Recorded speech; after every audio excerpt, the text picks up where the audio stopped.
The Bay of Fundy Campaign occurred during the French and Indian War when the British ordered the expulsion of the Acadians from Acadia after the Battle of Fort Bois-Saint-Jean. The campaign started at Chignecto and then quickly moved to Grand Pre-Acute, Rivière-aux-Canads, Pisiquid, Cobequid, and finally Annapolis Royal. Approximately 7,000 Acadians were deported to the New England colonies. Historical context. The British conquest of Acadia happened in 1710. Over the next 45 years the Acadians refused to sign an unconditional oath of allegiance to Britain. During this time period Acadians participated in various militia operations against the British, such as the raids on Dartmouth, Nova Scotia. The Acadians also maintained vital supply lines to the French fortress of Louisbourg and Fort Bois-Saint-Jean. During the 7 Years' War, the British sought both to neutralize any military threat the Acadians posed, and to interrupt the vital supply lines they provided to Louisbourg by deporting them from Acadia. Prior to the expulsion, the British retrieved the Acadians' weapons in boats in the Bay of Fundy region and arrested their deputies and priests.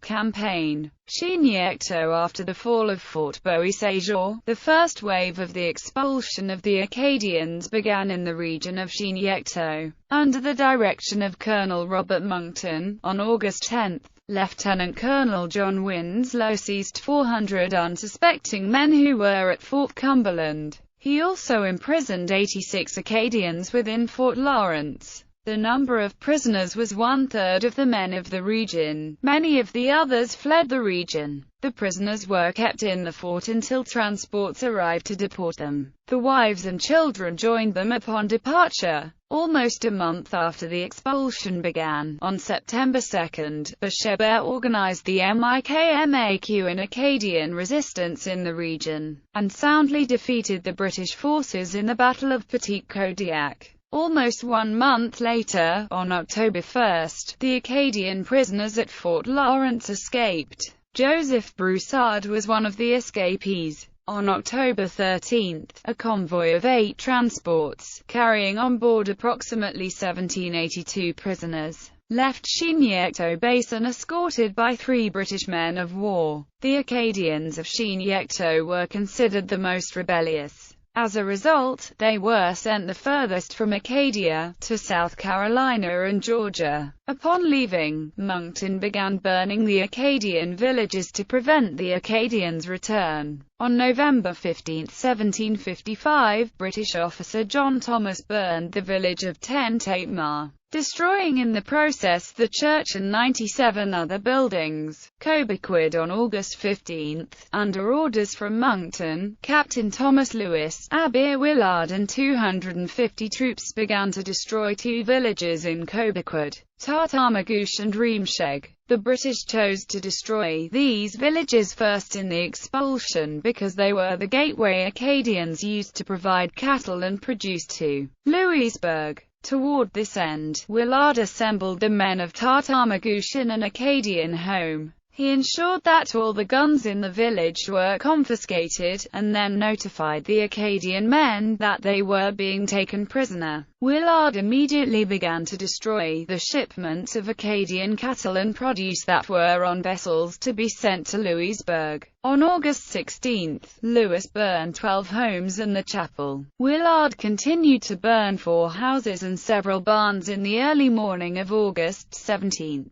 Captain Lewis went with 40 men to Remsheg where he captured 3 families and burned several buildings. Lewis returned to Fort Cumberland on August 26 with the Acadian male prisoners. The fate of the women and children of the region is unknown. On September 11, Captain Lewis was sent from Fort Cumberland to destroy the rest of the Cobequid, a region which included present-day Truro, Nova Scotia and stretched around to Petite Rivière on the south shore of the Cobequid Bay, and 5 islands, Nova Scotia on the north shore. Lewis discovered that the rest of Cobequid was vacant. From September 23–29, Lewis laid waste to the countryside with fire. Grand Prairie Acute on August 18, 1755, 8 days after Acadians were imprisoned at Chignecto. Lieutenant Colonel John Winslow arrived in Grand Prairie Acute with 315 troops, and took up headquarters in the church.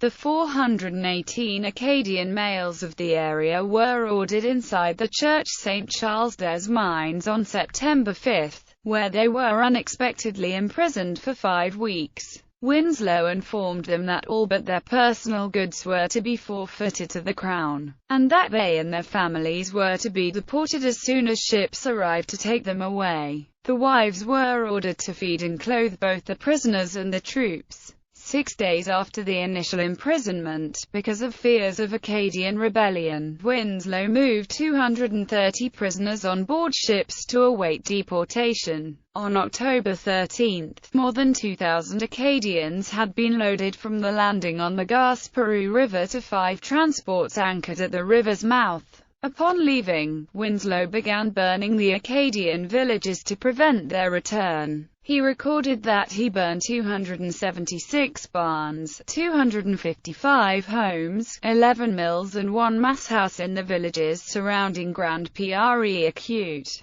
Pisiquid at exactly the same time as Winslow read the expulsion orders in Grand Prairie Acute, September 5 at 1500 hours. Captain Alexander Murray read the order to the 183 Acadian males he had imprisoned at Fort Edward. On October 20, 920 Acadians from Pisiquid were loaded onto 4 transports. Unlike the neighboring community of Grand Prairie Acute, the buildings at Pisiquid were not destroyed by fire. As a result, when the New England planters arrived, many houses and barns still stood there. In April 1757, a band of Acadian and MIKMAQ raided a warehouse near Fort Edward, killing 13 British soldiers and, after taking what provisions they could carry, setting fire to the building. A few days later, the same militia also raided Fort Cumberland. While prisoners, the Acadians were made to assist the New England planters with establishing their farmlands. When the war finished, rather than stay and work as subordinates, the Acadians settled with their compatriots in present-day New Brunswick and St. Pierre and Miquelon.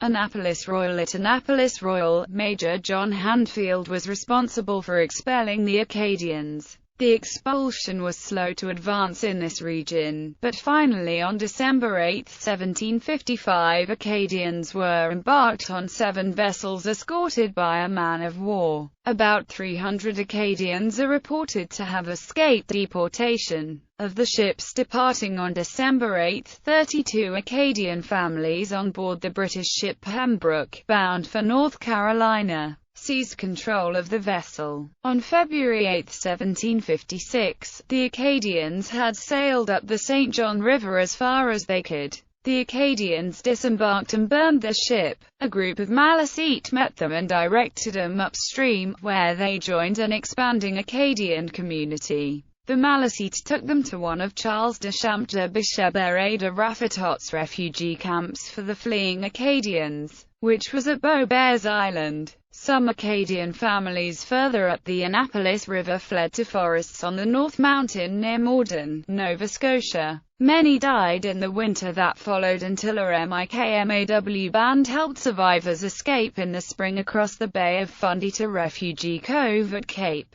Chignecto, and from there to the interior of New Brunswick. In December 1757, while cutting firewood near Fort Anne, John Weatherspoon was captured by Indians and carried away to the mouth of the Miramichi River. From there he was eventually sold or traded to the French and taken to Quebec, where he was held until late in 1759 and the Battle of the Plains of Abraham, when General Wolfe's forces prevailed. About 50 or 60 Acadians who escaped the initial deportation are reported to have made their way to the Cape Sable region. From there, they participated in numerous raids on Lunenburg, Nova Scotia. Aftermath. By the end of the campaign, more than 7,000 Acadians had been deported to the New England states. The French, native and Acadians would conduct a guerrilla war against the British over the next 4 years, such as the raids on Lunenburg, Nova Scotia. The second wave of the expulsion began after the Siege of Louisbourg. The British would then engage in the St. John River Campaign, the Petite Kodiak River Campaign, the Isle St. John Campaign, and the removal of Acadians in the Gulf of St. Lawrence Campaign.